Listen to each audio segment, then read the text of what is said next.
सम्मानीय जयराम ठाकुर जी,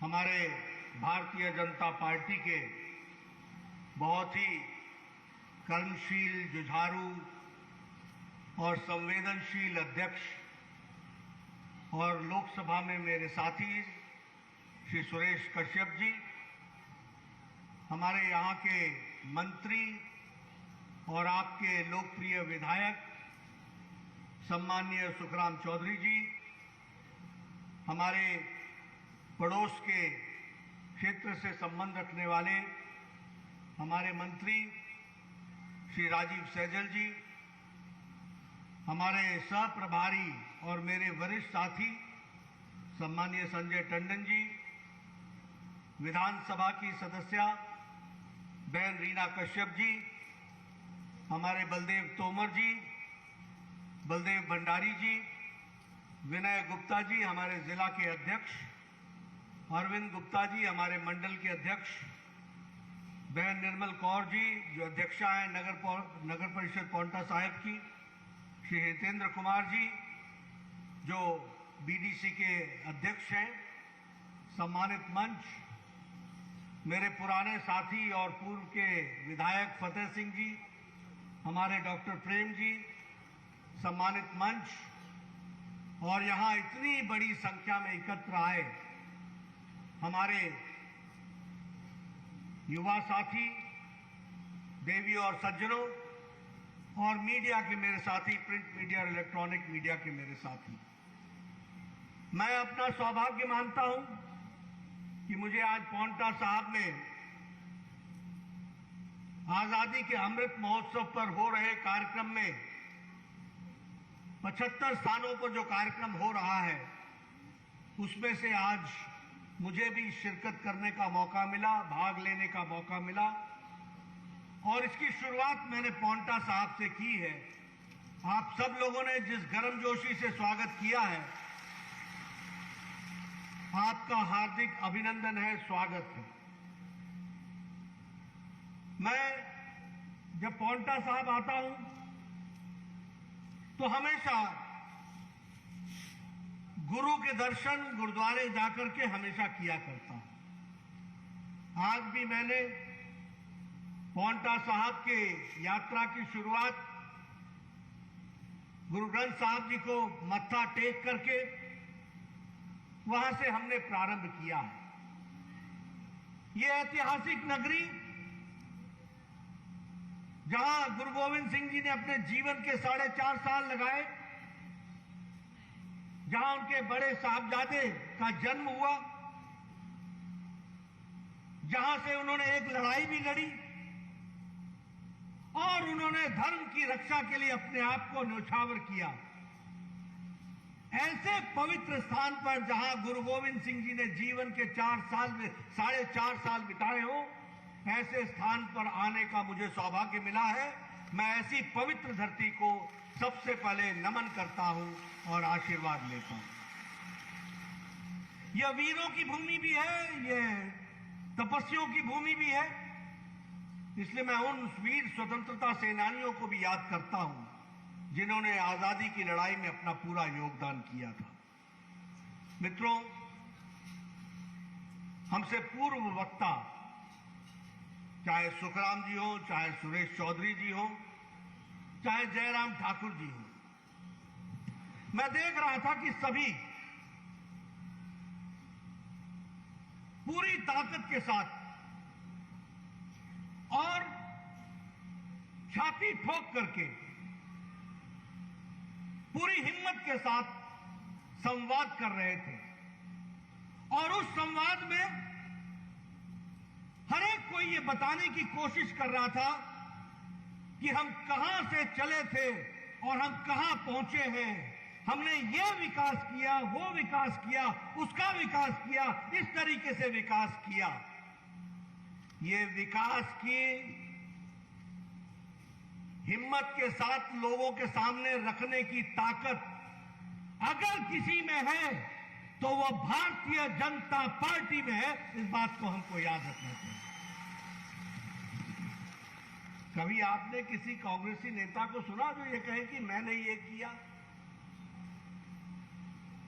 वो ये कह सकता है कि मैंने अपना घर बनाया, मैंने ये किया, मैंने चाचे को नौकरी लगाई, मैंने ताई को नौकरी लगाई, लेकिन जनता के लिए कुछ किया, ये कोई भी कांग्रेसी नेता छाती ठोक के नहीं कह सकता।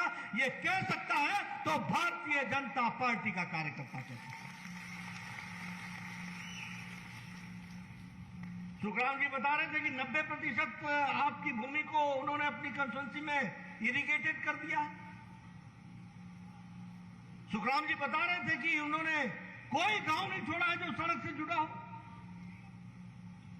वो बता रहे थे कि पीने का पानी हमने 100% पहुंचा दिया है। वो बता रहे थे कि हमने इलेक्ट्रिसिटी 100% पहुंचा दी है, एक एक घर तक बिजली पहुंचाई है, इस बात को कह रहे हैं।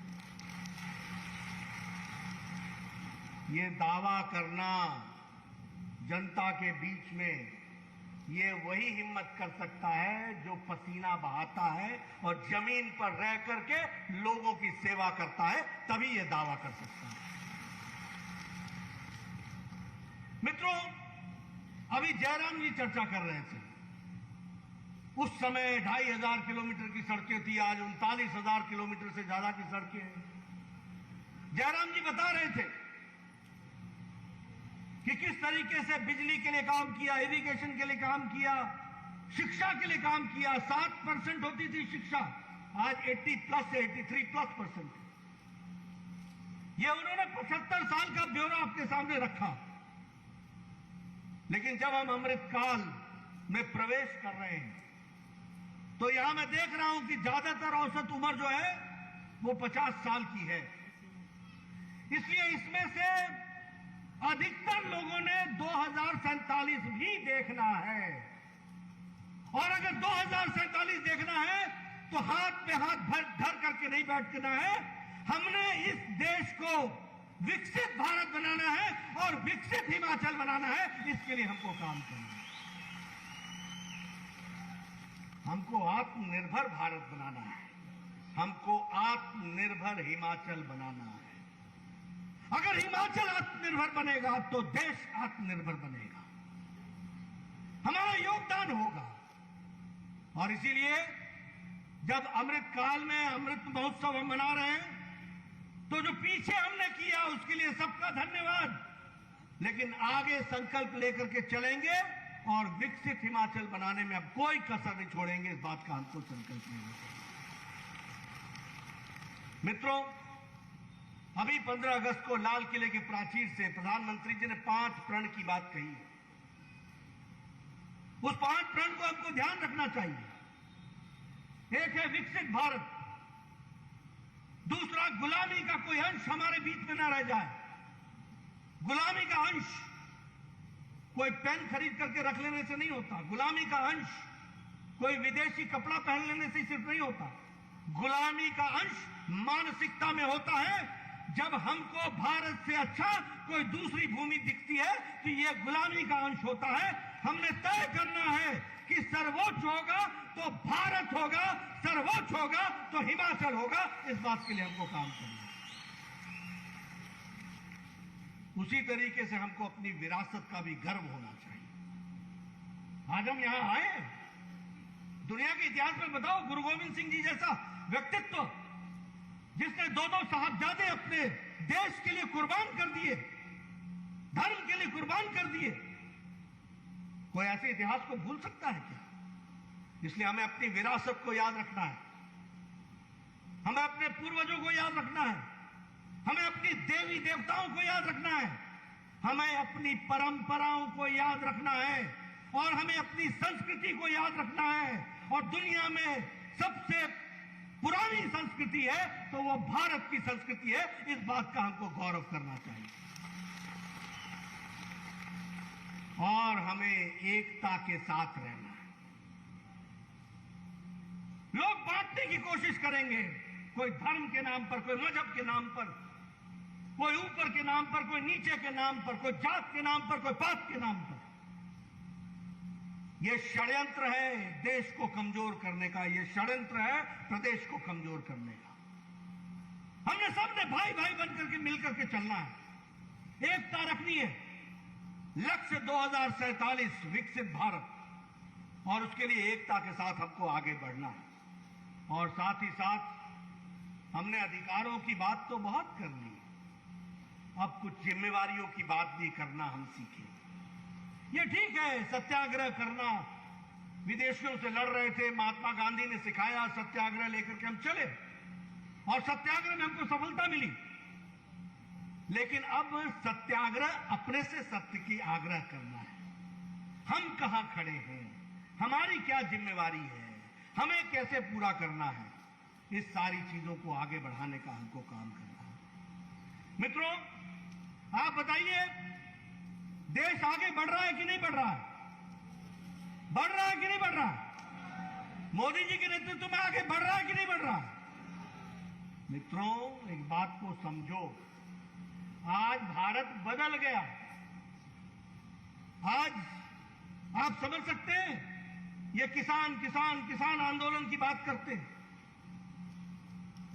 जितना काम नरेंद्र मोदी जी की सरकार ने किसानों के लिए किया, किसी भी सरकार ने वो काम नहीं किया। और आपको जान करके खुशी होगी कि एग्रीकल्चर का बजट, कृषि का बजट 4 गुना बढ़ा है, 4 गुना बढ़ा है। 2014 में जहां ये 33,000 करोड़ रुपए था, आज ये 1,33,000 करोड़ रुपए है। 1,33,000 सालाना बजट। और अगर मैं बात करूं 2007 से 14 का, तो 1,40,000 करोड़ रुपए की बढ़ोतरी थी। आज वो 6 करोड़ 11 लाख की बढ़ोतरी हुई है। यह आज एग्रीकल्चर की स्थिति है। जिस बात को हमारे सुखराम जी कह रहे थे, प्रधानमंत्री सिंचाई योजना के तहत 93,000 करोड़ रुपए खर्च होने, 93,000 करोड़ रुपए खर्च होने, 93,000 करोड़।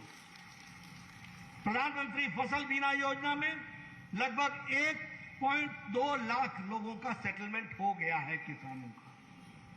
अगर हम बात करें डिफेंस एक्सपोर्ट्स की, हम लोग पहले डिफेंस का सामान आयात करते थे, अब हम निर्यात करते हैं। निर्यात करते थे, इंपोर्ट करते थे, अब हम एक्सपोर्ट कर रहे हैं। और हमारा एक्सपोर्ट कितना पहुंचा? हमारा एक्सपोर्ट पहुंचा है 6 गुना ज्यादा।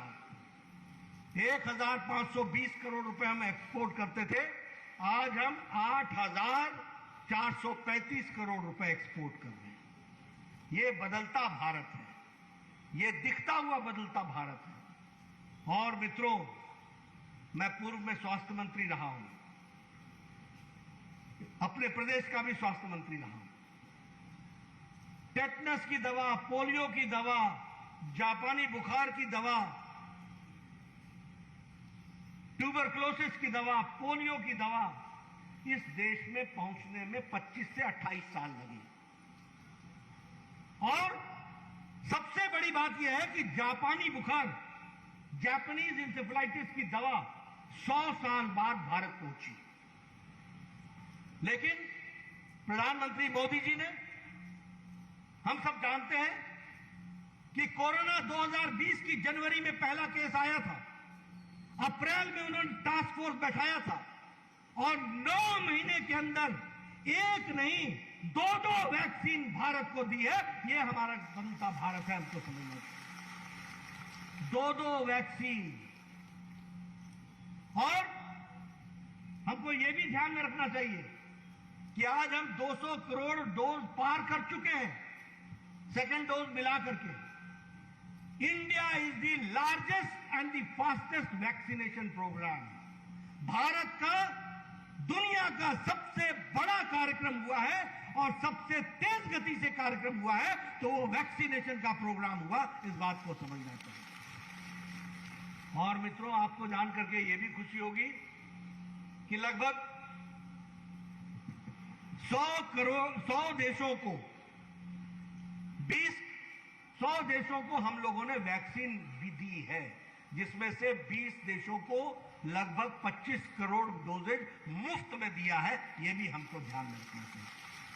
यानी आज भारत लेने वाला भारत नहीं है, देने वाला भारत बन गया है। यह बदलती तस्वीर है, इसको हमको याद रखना चाहिए। और मित्रों, राजनीति के बारे में बहुत सी चर्चाएं होती है, मैं बहुत लोगों को सुनता हूं। लंबे समय एमएलए रहने का मौका मिला, 3-3 टर्म। पड़ोस के लोग आकर के कई बातें किसी को जलाने के लिए कहते, तेरा क्या कित्या, वो तो रही गया, ये तो रही गया, ये नहीं होना होना। सुना है कि नहीं सुना? मित्रों, छोटी दृष्टि मत रखो, दूर दृष्टि रखो और पहचानो राजनेताओं के और कुर्सी पर बैठने पर, सही लोग आने पर क्या अंतर पड़ता है। सही लोगों के आने पर यह अंतर पड़ता है कि जब जयराम ठाकुर मुख्यमंत्री की गद्दी पर बैठते हैं तो हिमाचल वैक्सीनेशन में नंबर 1 हो जाता है। इस बात को हमको समझना चाहिए।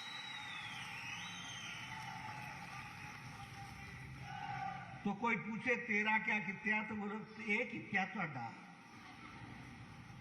आज आप लोग कोई मास्क नहीं पहने और बड़े नजदीक नजदीक बैठे। यहां अमेरिका का जो बाइडेन भी मुंह में मास्क लगा के फिरते हैं और आप ये खुली हवा में रह रहे हैं। तो ये नरेंद्र मोदी जी ने आपको सुरक्षा कवच दिया है और जयराम जी ने आपको सुरक्षा कवच पहनाया है। इस बात को समझना चाहिए। यह है अंतर, यह है परिवर्तन, यह है सोच। आज कोई बोलता मेरा क्या कितना, ये सड़क ही नहीं दिखती भाई। ये जो सवेरे सवेरे स्कूटर लेकर के चल पड़ते हो। मेरे को मेरे इलाके में एक बस स्टैंड पे एक आदमी मिल गया। मैंने कहा यहां क्या कर रहे? कुछ नहीं, इसने पान खाने आया था। मैंने कहा गांव तेरा उधर, पान खाने तो इधर आया। बोला तो दिक्कत ही कोई नहीं थी, किक मारो 5 मिनट से बस स्टैंड। ये फर्क है, इसको समझो। कोई लोग बोल देते हैं मेरा क्या किया। अरे पहले बावड़ी में जाते थे नहाने की नहीं, हाथ में बाल्टी लेकर के तेल और साबुन और कंधे पर तौलिया। देखा है मैंने हिमाचल का वो दृश्य भी। आजकल सब कोई बोलते हैं आया मैं 5 मिनट से, 5 मिनट में आया, बस जाना है बाथरूम गया और आया। ये बाथरूम किसने दिया भाई? ये पानी किसने पहुंचाया? ये पीने का पानी, ये जीवन का पानी, ये किसने पहुंचाया? इसलिए मित्रों, मैं कई बार जब इस तरह की बातचीतें होती है तो मैं हमेशा लोगों को कहता हूं कि छोटी दृष्टि मत रखो, नजदीक मत देखो, दूर तक देखो। और हमको तो 2047 तक देखना है। इस बात को हमको समझना चाहिए।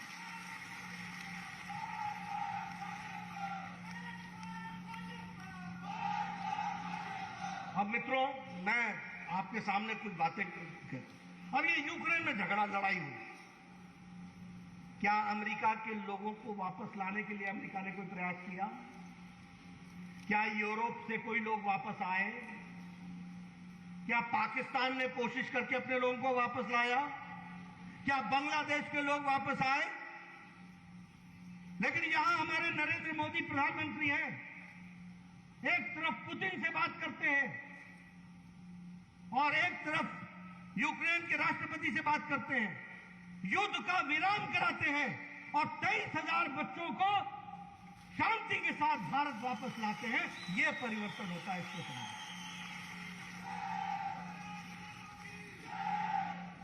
और तो और छोड़ो, दूसरे देश के भी लोग भारत का तिरंगा लेकर के वो भी निकलने का दिन हैं। यह है तिरंगा, यह है आजादी का अमृत महोत्सव। इसको एंजॉय करो, इसको समझो, इसको जानो। आज मुद्रा योजना में लगभग 35 करोड़ लोगों को बेनिफिट मिला है। उसी तरीके से OBC class, other backward caste, इसका आज दिन तक कमीशन नहीं भरना था। कांग्रेस के लोग हाथ पे हाथ धर के बैठे हुए थे, कोई कुछ नहीं करता था। उसको संवैधानिक दर्जा देने का काम किया तो वो भी नरेंद्र मोदी जी की सरकार ने किया। यह भी हमको ध्यान रखना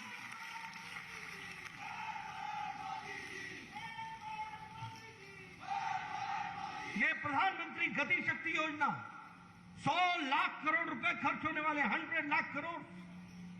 आप समझो, 100 लाख करोड़ का मतलब बदलते भारत की क्या तस्वीर होगी।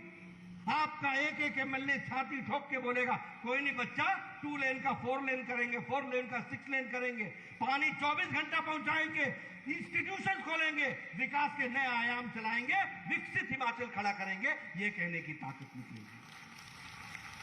और इसीलिए मैं आप सबसे निवेदन करने आया हूं। अभी आयुष्मान भारत की बात हो रही थी।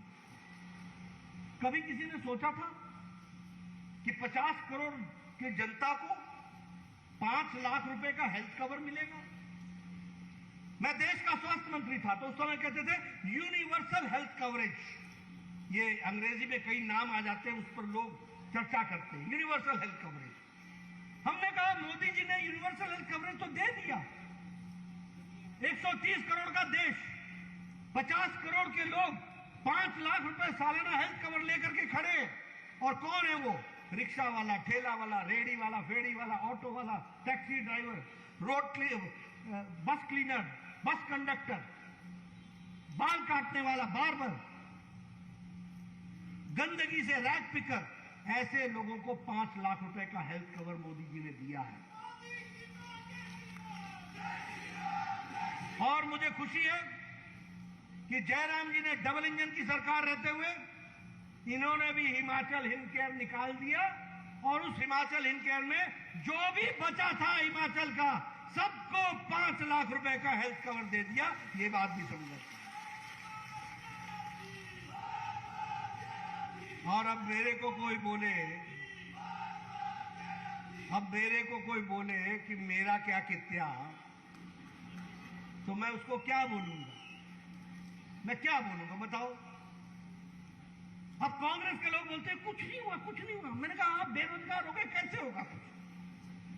आपको लोगों ने बेरोजगार कर दिया। और मैं प्यासे को पानी के नजदीक तो ले जा सकता हूं, पानी नहीं पिला सकता। मैं किसी को आंखें तो दे सकता हूं, दृष्टि नहीं दे सकता। दृष्टि तो उसको रखनी होगी, लेकिन यह परिवर्तन है जिसको हमको समझना चाहिए। आज जब हम यहां बात करने आए हैं मित्रों, तो एक बात और कहता हूं, गलत आदमी कुर्सी पर बैठ जाता है तो नुकसान हो जाता है, और सही आदमी बैठता है तो फायदा हो जाता है। यह भी समझ कर रखो। और इसलिए मैं सब लोगों को कहता हूं कि आप हमेशा समझ करके विचार करो। ये एनकेपी साल्वे थे, शायद 10वीं वित्त आयोग था या 11वीं वित्त आयोग था। हिमाचल प्रदेश का स्पेशल कैटेगरी स्टेट था और एनकेपी साल्वे कांग्रेस के नेता थे और वो चेयरमैन थे। उन्होंने हिमाचल का स्पेशल कैटेगरी स्टेट वापस ले लिया। यह है कांग्रेस की देन। क्या हुआ उसके कारण? उसके कारण यह हुआ कि पहले हमको 90% पैसा केंद्र खर्च करती थी, 10% हम करते थे। जब से स्पेशल कैटेगरी स्टेट हटा, 60% केंद्र करने लगी और 40% हमको करना था। किसी ने आवाज नहीं उठाई। शांता कुमार और प्रेम कुमार धूमल ने दिल्ली में आवाज उठाई, न्याय यात्रा के नाम पर हम लोगों ने अपनी बात को रखा, लेकिन दिल्ली दरबार में किसी ने नहीं सुना, कोई नहीं सुना।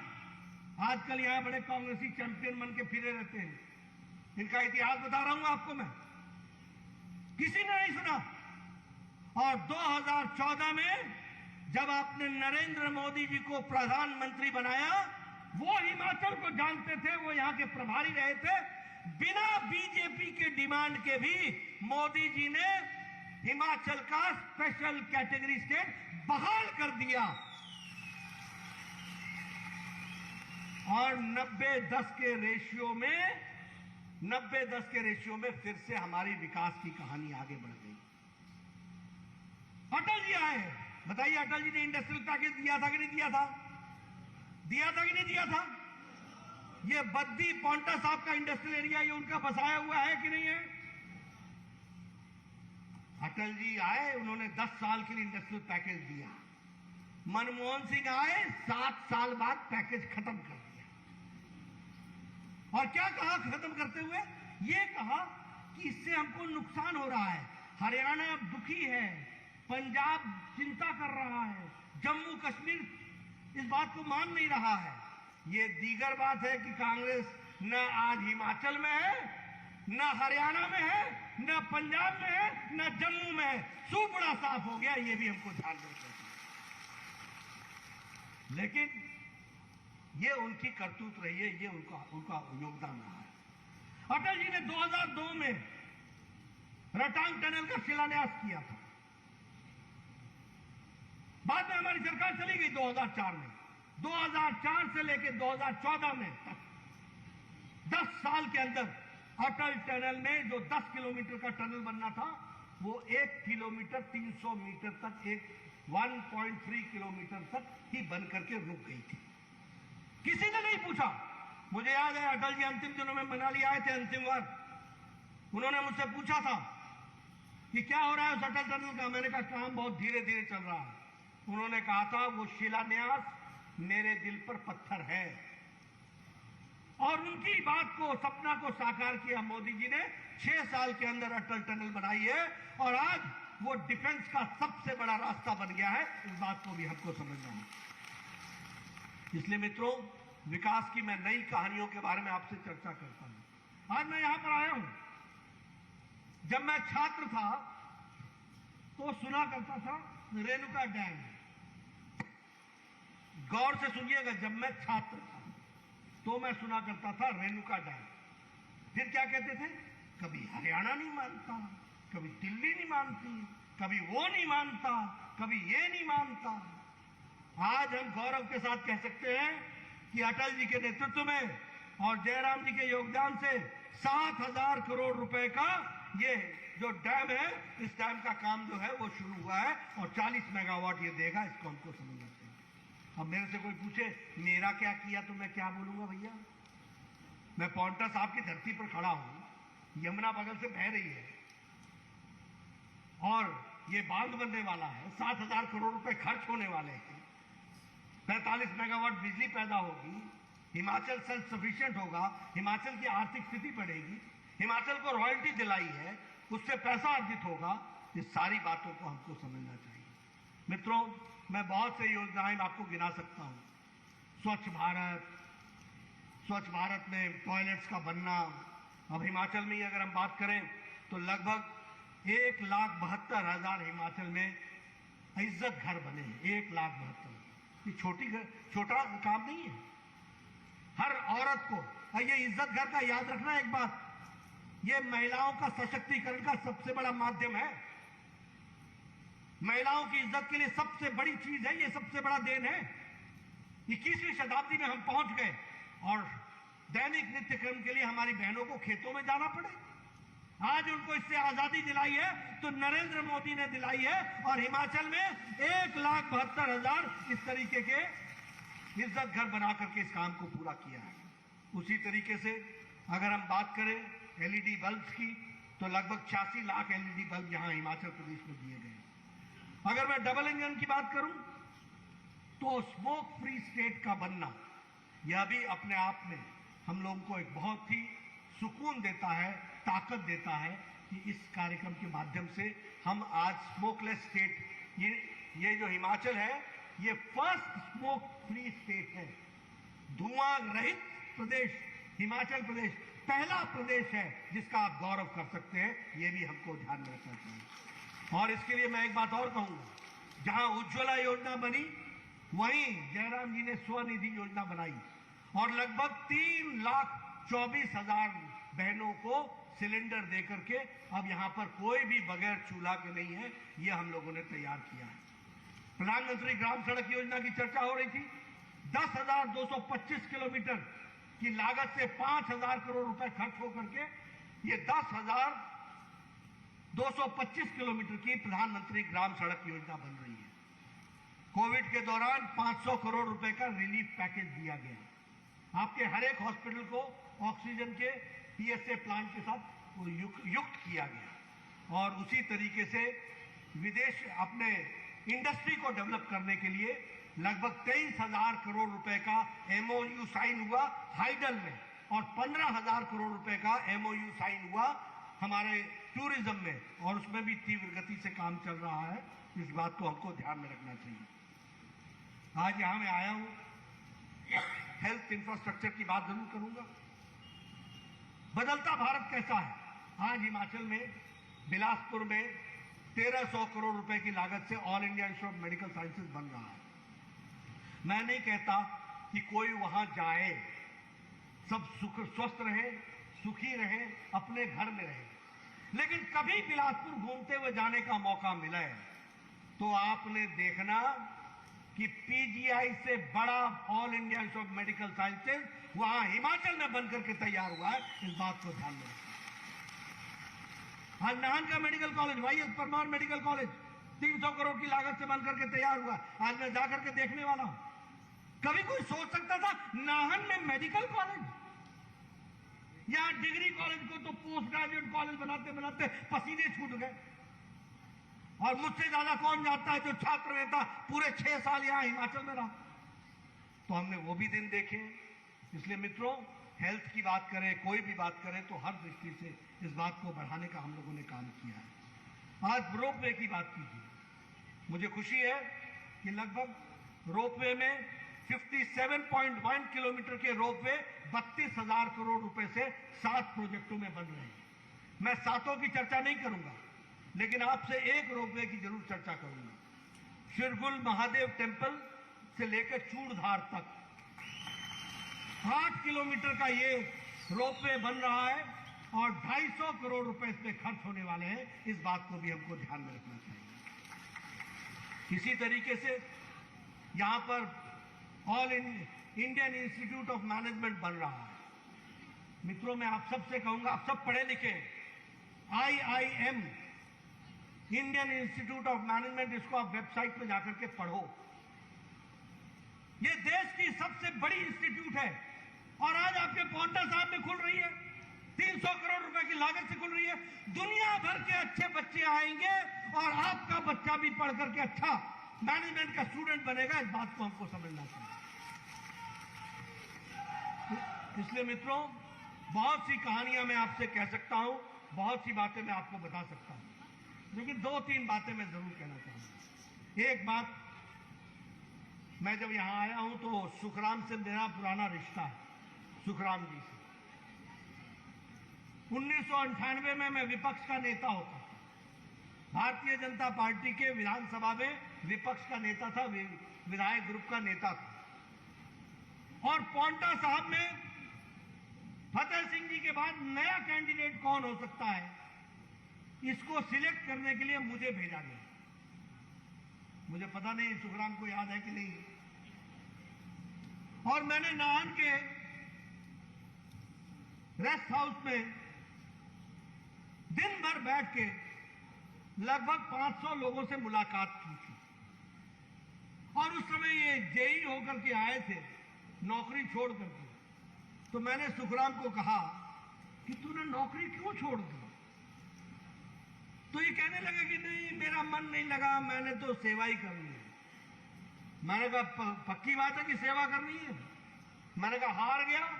बोला हार नहीं मानूंगा, फिर से लड़ूंगा, लेकिन मैं जरूर काम करूंगा। ये मैंने कहा।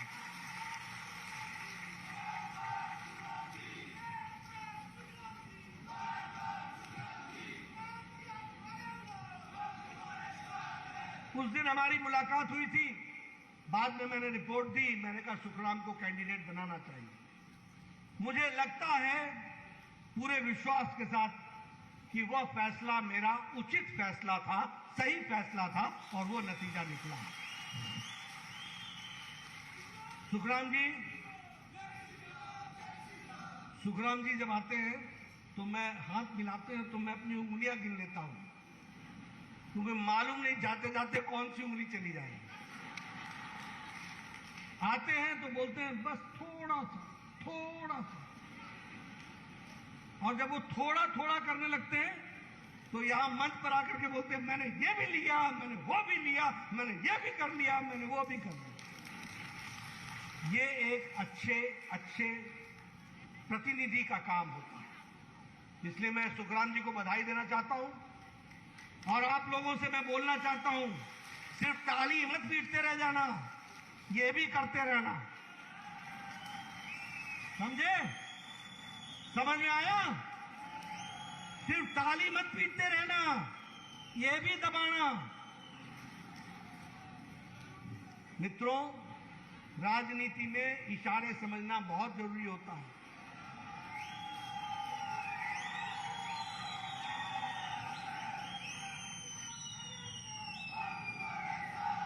और जो इशारे न समझे तो मेरा दिल्ली से आना किस काम का रहेगा। तो आपने इस बात को समझना चाहिए। दूसरी बात मैं कहना चाहता हूं, इन्होंने दो बातें कही। एक कहा फसल, अब देखिए कैसे कहा, फसल मारी गई, ये हुआ। मैंने जयराम जी को कहा, मैंने कहा जयराम जी इसका जो चिंता कीजिए। बोले हो जाएगा।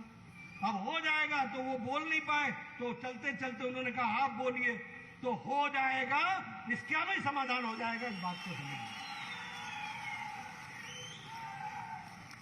फिर दूसरी बात इन्होंने मेरे कान में बोली, वो जुडिशरी का,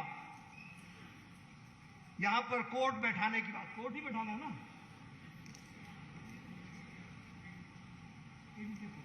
एडीजे कोर्ट,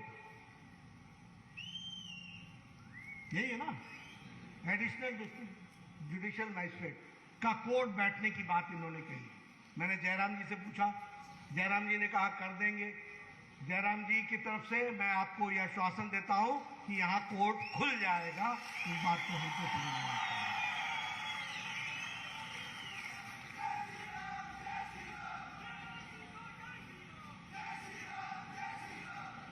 अब रही तीसरी बात, हाटी का ट्राइबल स्टेटस।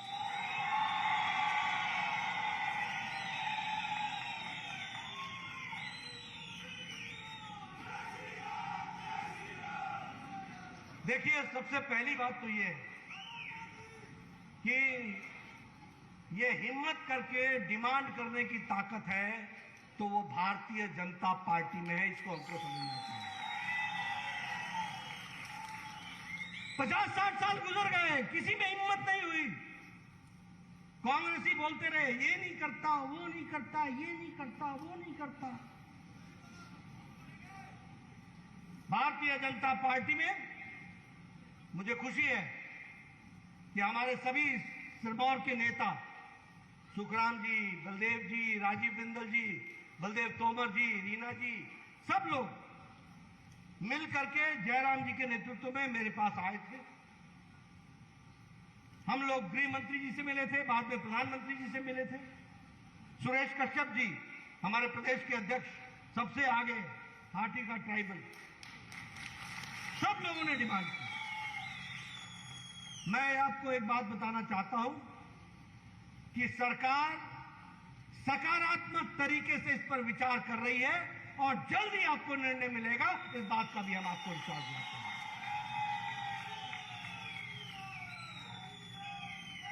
इसलिए मित्रों, अगर विश्वास है तो लोगों का भारतीय जनता पार्टी पर।